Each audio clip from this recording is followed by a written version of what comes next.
Toxic ಏನ್ ಹೇಳಲಿ, positive ಹೇಳ ನೆಗೆಟಿವ್ ಹೇಳ, ಎರಡು ಮಾತಾಡೋಣ ಬನ್ನಿ. ಹಾಯ್, ಹೇಗಿದ್ದೀರಾ? Welcome to spotin junction. Subscribe ಮಾಡೋದು ಮರಿಬೇಡಿ ಆಯ್ತಾ. ಓಕೆ, ಸ್ಟಾರ್ಟ್ ಮಾಡೋಣ.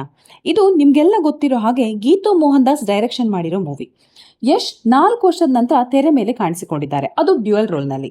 ಯಶ್ ಅವರದ್ದು 4 ವರ್ಷದ ನಂತರ ಬಂದಿರೋ ಮೂವಿ ಆಗಿರೋದ್ರಿಂದ ಎಕ್ಸ್ಪೆಕ್ಟೇಷನ್ ನೆಕ್ಸ್ಟ್ ಲೆವೆಲ್ ಅಲ್ಲಿ ಇತ್ತು.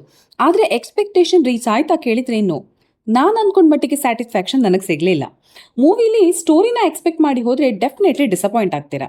ಯಾಕಂದ್ರೆ ಮೂವಿ ಸ್ಟೋರಿ ಅಷ್ಟೇನು ಎಫೆಕ್ಟಿವ್ ಆಗಿಲ್ಲ, ಎಮೋಷ್ನಲಿ ಕೂಡ ನಾವಷ್ಟು ಕನೆಕ್ಟ್ ಆಗಲ್ಲ.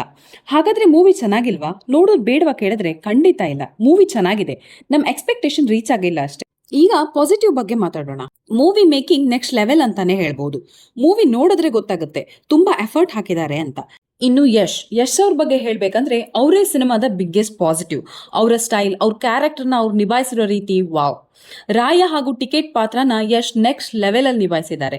ಟಿಕೆಟ್ ಆಗಿ ಅವ್ರ ಆಕ್ಟಿಂಗ್ ಅಂತೂ ಮಾತೇ ಇಲ್ಲ. ಇನ್ನು ಫೀಮೇಲ್ ಕಾಸ್ಟ್ ಕಿಯಾರಾ ಅಡ್ವಾಣಿ, ನಯನ್ತಾರಾ, ರುಕ್ಮಿಣಿ ವಸಂತ, ತಾರಾ ಸುತಾರಿಯಾ ಎಲ್ಲ ಸಿನಿಮಾದಲ್ಲಿ ಮಿಂಚಿದಾರಂತಾನೆ ಹೇಳ್ಬೋದು. ಪ್ರತಿಯೊಬ್ರು ತಮ್ಮ ಪಾತ್ರನ ಚೆನ್ನಾಗಿ ಮಾಡಿದ್ದಾರೆ. ಮೂವಿ ಸ್ಟೋರಿ ಎಲ್ರಿಗೂ ಇಷ್ಟ ಆಗದೆ ಇರ್ಬೋದು, ಬಟ್ ಮೂವಿ ಮಿಸ್ ಮಾಡ್ಕೋಬೇಡಿ, ಒಂದ್ಸಲ ನೋಡಿ. It's my opinion about toxic. ನಿಮ್ಗೇನ್ ಅನ್ಸ್ತು ಅಂತ ಕಮೆಂಟ್ ಮಾಡಿ, ಹಾಗೆ ಲೈಕ್ ಅಂಡ್ ಶೇರ್ ಮಾಡೋದನ್ನ ಮರಿಬೇಡಿ. Thank you.